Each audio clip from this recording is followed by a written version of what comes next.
দ্বিসূত্র DNA আমরা সবাই জানি ডিএনএ হচ্ছে একটা ডাবল হেলিক্যাল মডেল বা যেখানে দুইটা সুতা থাকে। তো এই ভিডিওটিতে আমরা আলোচনা করব ডিএনএ সেই দুইটা সুতা কিভাবে পেঁচিয়ে যায়। আমরা আগের ভিডিওতে আলোচনা করেছি ডিএনএ কিভাবে কেমিক্যালি একটার পর একটা মিলে তৈরি হয়।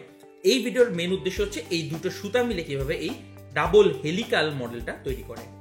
আমরা সবাই জানি ডিএনএ এরকম দুটো সুতো থাকে, তার একটা এরকম আর একটা এরকম পাশাপাশি থাকে। এটা হচ্ছে খুব সিম্পল ভাবে যদি তুমি চিন্তা করো, তুমি চিন্তা করবে যে ডিএনএতে এরকম দুটো সুতো থাকে। তো কিভাবে সেই জিনিসটাতে পেঁচানো মডেলটা ক্রিয়েট করে আসো তোমাদেরকে সেটাই বোঝাবো।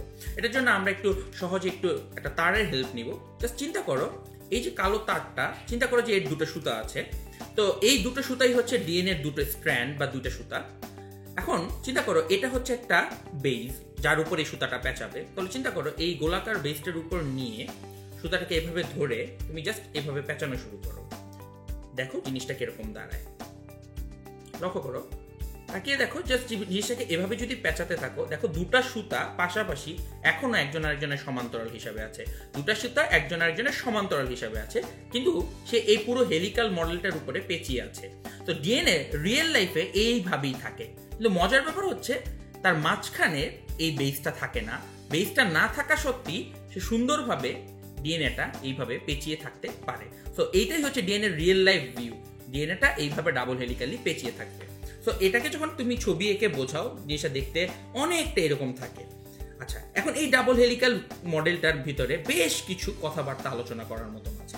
ফর এক্সাম্পল, সর্বপ্রথম 1953 সালে বিজ্ঞানী ওয়াটসন এবং ক্রিক এই ডিএনএ ডাবল হেলিক্যাল মডেলটাকে প্রপোজ করেন, যার কারণে তারা পরবর্তীতে নোবেল প্রাইজও পান। একটু বুঝতে হবে তোমাদের যে এই সুতাটার ঠিক মাঝখান দিয়ে ওই যে কলমটা যেখানে ছিল, ঠিক এই মাঝখানে একটা অ্যাক্সিস বা অক্ষ আছে, যার চারপাশে এই সুতাটা পেঁচিয়ে যাচ্ছে। এই অ্যাক্সিসটার একটা নির্দিষ্ট প্রশস্ততা আছে, যেটা হচ্ছে প্রায় 20 অ্যাংস্ট্রমের মতন। তোমরা যদি কেউ না জেনে থাকো জেনে রাখবে 1 অ্যাংস্ট্রম মানে 10⁻⁻10 মিটার। এখন লক্ষ্য করো, এখানে আরো কিছু জিনিস বুঝতে হবে।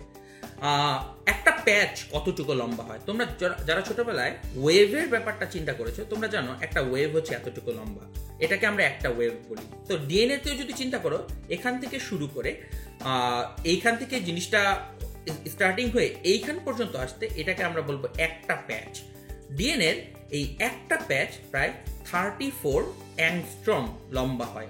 এই একটা প্যাচ 34 অ্যাংস্ট্রম লম্বা হয়, এবং এই 34 অ্যাংস্ট্রমের মধ্যে 10টা নিউক্লিওটাইড থাকে।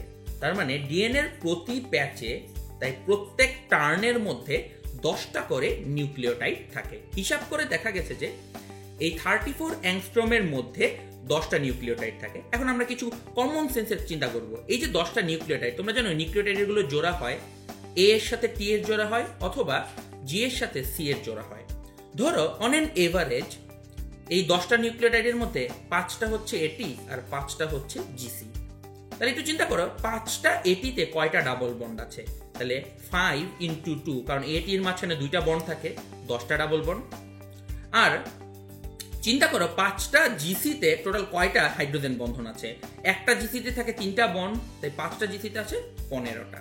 তাহলে চিন্তা করো 5টা এটিতে টোটাল 10টা হাইড্রোজেন বন্ড, 5টা জিসিতে 15টা হাইড্রোজেন বন্ড। তাই আমি বলতে পারি এই 10টা নিউক্লিওটাইডের মাঝখানে হাইড্রোজেন বন্ড আছে 10 + 15, টোটাল 25টা।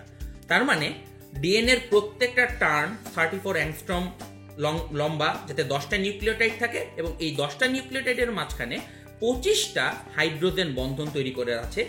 লক্ষ্য করো এই যে এখানে সিঁড়ির মতন কিছু স্টেপ দেখতে পাচ্ছ, যেগুলোকে আমি এখানে লাল করে দিচ্ছি, এগুলোই হচ্ছে এখানে সেই হাইড্রোজেন বন্ডগুলো। তার মানে পার টার্নে প্রায় অন এন এভারেজ 25টা হাইড্রোজেন বন্ড থাকবে। আরেকটা ব্যাপার একটু বুঝে থাকো, যদি 10টা নিউক্লিওটাইড ডিএনএতে 34 অ্যাংস্ট্রম দূরত্ব নিয়ে থাকে, একটা নিউক্লিওটাইডের দূরত্ব হচ্ছে, একটা নিউক্লিওটাইডের প্রশস্ততা হচ্ছে 34/10 অ্যাংস্ট্রম, বা যেটা হচ্ছে 3.4 অ্যাংস্ট্রম। এগুলো বেশ কিছু গুরুত্বপূর্ণ তথ্য যেটা এই ডাবল হেলিক্যাল মডেল সম্পর্কে জানা দরকার। আরেকটা ব্যাপার যেটা খুবই জানাটা ইম্পর্টেন্ট, লক্ষ্য করো ডাবল হেলিক্যাল মডেলের দুই পাশেই আছে ফসফেট, এবং তোমরা জানো ফসফেটের চার্জ হচ্ছে মাইনাস, ফসফেটের চার্জ হচ্ছে -3। তাহলে এই ডাবল হেলিক্যাল মডেলের এই বাম দিকে এবং এই ডান দিকে দুদিকটাতেই থাকে নেগেটিভ চার্জ।